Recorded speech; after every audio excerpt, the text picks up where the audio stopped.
Hello.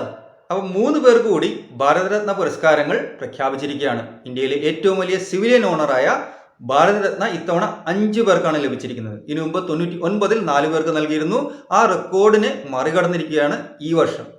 ഈ 5 പേരിൽ 4 പേർ രാഷ്ട്രീയക്കാരാണ്. അതുപോലെ തന്നെ LK അദ്വാനി ഒഴിച്ച് ബാക്കി 4 പേർക്കും മരണാനന്തരമായിട്ടാണ് ഈ ബഹുമതി ലഭിച്ചിരിക്കുന്നത്. ഈ അവാർഡ് പ്രഖ്യാപനത്തിലൂടെ വളരെ വ്യക്തമായ, വളരെ കൃത്യമായ ലക്ഷ്യങ്ങളാണ് BJPക്ക് ഉള്ളത്. അത് നമുക്ക് വളരെ കൃത്യമായി മനസ്സിലാവുകയും ചെയ്യും. അതെന്തുകൊണ്ടാണ് ഈ 5 പേരെ സെലക്ട് ചെയ്തതെന്നും ഈ 5 പേർക്ക് ഭാരതരത്ന പ്രഖ്യാപിച്ചതെന്നും നമുക്ക് നോക്കാം. ആദ്യം ഭാരതരത്ന പ്രഖ്യാപിച്ചത് ബീഹാറിൽ നിന്നുള്ള മുൻ മുഖ്യമന്ത്രി കർപ്പൂരി ഠാക്കൂറിനാണ്. അദ്ദേഹത്തിന്റെ 100ാം ജന്മദിനത്തിന് തൊട്ട് തലേ ദിവസമാണ് അദ്ദേഹത്തിന് അവാർഡ് പ്രഖ്യാപിച്ചത്. അദ്ദേഹത്തിന്റെ 100ാം ജന്മവാർഷിക ദിനത്തിൽ നിതീഷ് കുമാർ ഒരു മഹാറാലി സംഘടിപ്പിച്ചിട്ടുണ്ടായിരുന്നു. പിന്നോക്ക സമുദായക്കാരെ ആകർഷിക്കാൻ വേണ്ടിയുള്ള ഒരു റാലിയായിരുന്നു. പക്ഷേ ഈ അവാർഡ് പ്രഖ്യാപനം തൊട്ട് തലേ ദിവസം വന്നതോടുകൂടി ആ റാലിയുടെ മതിപ്പ്, ആ റാലിയുടെ ശോഭ കെട്ടുപോയി എന്നുള്ളതാണ് യാഥാർത്ഥ്യം. അല്ലാതെ തന്നെ BJPയിലേക്ക് ചാടാൻ, NDAയിലേക്ക് ചാടാൻ ഒരു തക്കം നോക്കിയിരുന്ന നിതീഷ് കുമാറിന് അതൊരു പിടിവള്ളിയായി എന്ന് വേണം കരുതാൻ. അതിനുശേഷം നിതീഷ് കുമാർ പതുക്കെ RJDയുമായിട്ടുള്ള റിലേഷൻ കട്ട് ചെയ്തു, RJDയുമായിട്ടുള്ള ബന്ധം അവസാനിപ്പിച്ചു, NDAയിലേക്ക് മടങ്ങി വന്നു. പിന്നെ അവാർഡ് പ്രഖ്യാപിച്ചത് ലാൽ കൃഷ്ണ അദ്വാനിക്കാണ്. ഈ LK അദ്വാനിയാണ് BJPക്ക് ഇന്ത്യയിൽ ഒരു വേരോട്ടം, ഒരു അടിസ്ഥാനം ഉണ്ടാക്കിയത്. 90കളിലെ രഥയാത്രയാണ് BJP എന്നൊരു പാർട്ടിയെ ഇന്ത്യയിൽ ശക്തിപ്പെടുത്തിയതും ഇന്ത്യയിൽ അവർക്കൊരു ഐഡന്റിറ്റി ഉണ്ടാക്കിയതും. ലാൽ കൃഷ്ണ അദ്വാനി LK അദ്വാനിയെ തിരസ്കരിക്കുന്നു, അല്ലെങ്കിൽ LK അദ്വാനിയെ വേണ്ട രീതിയിൽ ഗൗനിക്കുന്നില്ല എന്നൊരു തിരിച്ചറിവ്, എന്നൊരു ചിന്ത BJPക്കാർക്കിടയിൽ തന്നെ ഉണ്ടായിരുന്നു. ആ ചിന്തയെ മറികടക്കാൻ തങ്ങൾ മുതിർന്നവരെയും നോക്കുന്നുണ്ട്, മുതിർന്നവരെയും ബഹുമാനിക്കുന്നുണ്ട് എന്ന് നരേന്ദ്രമോദിക്കും അമിത്ഷായ്ക്കും ഇന്ത്യയിലുള്ള മറ്റ് BJP പ്രവർത്തകരെ കാണിച്ചു കൊടുക്കാനുള്ള അവസരമായിട്ടാണ് ഈ ഭാരതരത്ന ഉപയോഗിച്ചതെന്നാണ് ഞാൻ കരുതുന്നത്. അപ്പോൾ LK അദ്വാനിക്ക് ഭാരതരത്ന കൊടുത്തിട്ടുണ്ട്. പിന്നെ പ്രഖ്യാപിച്ചത് നരസിംഹറാവുനാണ്, PV നരസിംഹറാവു. PV നരസിംഹറാവു കോൺഗ്രസ് നേതാവാണെങ്കിലും കോൺഗ്രസ്സുകാർക്ക് അത്ര മതിപ്പില്ലാത്ത നേതാവാണ്. കാരണം അദ്ദേഹം ഒരു സ്വതന്ത്രനായിട്ടാണ് എന്നും പ്രവർത്തിച്ചത്.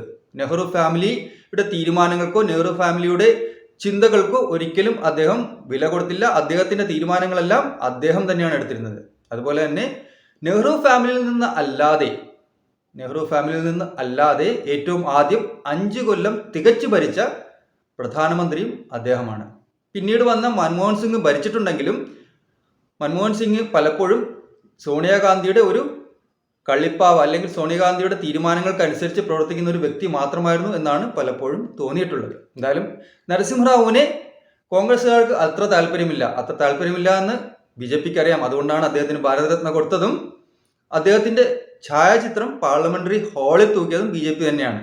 അപ്പോൾ ഈ PV നരസിംഹറാവുവിന് കൊടുത്തതിലൂടെ മറ്റൊരു ലക്ഷ്യം, NDAയിലേക്ക് മടങ്ങി വരാൻ തീരുമാനിച്ചിരിക്കുന്ന, അല്ലെങ്കിൽ ആ ചിന്തയിലേക്ക് കടന്നിരിക്കുന്ന ചന്ദ്രബാബു നായിഡുവിന് ഒരു അവസരം കൊടുക്കുക കൂടി ചെയ്തിരിക്കുകയാണ്. അതിലൂടെ ആന്ധ്രക്കാർക്കിടയിൽ BJPക്ക് ഒരു വേരോട്ടം, അല്ലെങ്കിൽ BJPക്ക് ഒരു ചെറിയ ചലനം ഉണ്ടാക്കാനും ചന്ദ്രബാബു നായിഡുവിന് BJPയിലേക്ക് ചേരാനും NDAയിലേക്ക് ചേരാനും ഒരു അവസരമാണ് ഈ നരസിംഹറാവുവിന് അവാർഡ് കൊടുത്തതിലൂടെ BJP ചെയ്തിരിക്കുന്നത്.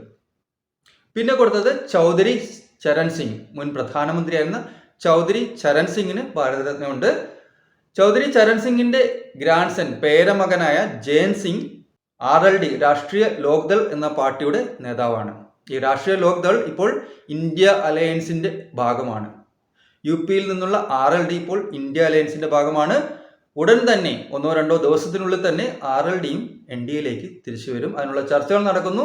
ഏകദേശം 2 ദിവസത്തിനുള്ളിൽ തന്നെ നിങ്ങൾക്ക് ആ പ്രഖ്യാപനം പ്രതീക്ഷിക്കാം. 5ാമത്തെ ആൾ ഡോക്ടർ MS സ്വാമിനാഥൻ, ഹരിത വിപ്ലവത്തിന്റെ പിതാവ്. അദ്ദേഹം തമിഴ്നാട്ടുകാരനാണ്. തമിഴ്നാട്ടിൽ ഇതുവരെ BJPക്ക് ചലനങ്ങൾ ഉണ്ടാക്കാൻ സാധിച്ചിട്ടില്ല.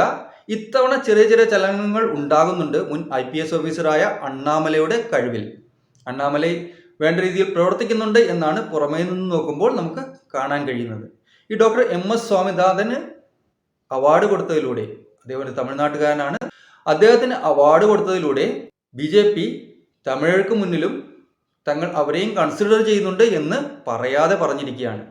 അപ്പോൾ ഈ 5 പുരസ്കാരങ്ങളും കൃത്യമായ രാഷ്ട്രീയ മാനങ്ങളോട് കൂടി തന്നെ ഉള്ളതാണ്. നിങ്ങൾക്കറിയുന്ന പോലെ ഭാരതരത്നയ്ക്ക് ആൾക്കാരെ നോമിനേറ്റ് ചെയ്യുന്നത് പ്രധാനമന്ത്രിയാണ്. ആ പുരസ്കാരങ്ങൾ പ്രഖ്യാപിക്കുക മാത്രമാണ് രാഷ്ട്രപതി ചെയ്യുന്നത്. അപ്പോൾ ഇതെല്ലാം ചിന്തിച്ചുറപ്പിച്ച ഭാരതരത്ന പുരസ്കാരങ്ങൾ തന്നെയാണ്. ഈ വർഷം ഇലക്ഷനെ നേരിടാൻ പോകുന്ന BJPക്ക് 5 സംസ്ഥാനങ്ങളിൽ തങ്ങളുടെ ഇമേജ് വർദ്ധിപ്പിക്കാൻ, 5 സംസ്ഥാനങ്ങളിൽ നിന്നുള്ള നേതാക്കൾക്ക് കൂടുതൽ ഊർജം പകരാൻ ഈ ഭാരതരത്ന പുരസ്കാരങ്ങളെ ഉപയോഗിച്ചിരിക്കുന്നു. അത്രയേ ഉള്ളൂ. Thank you.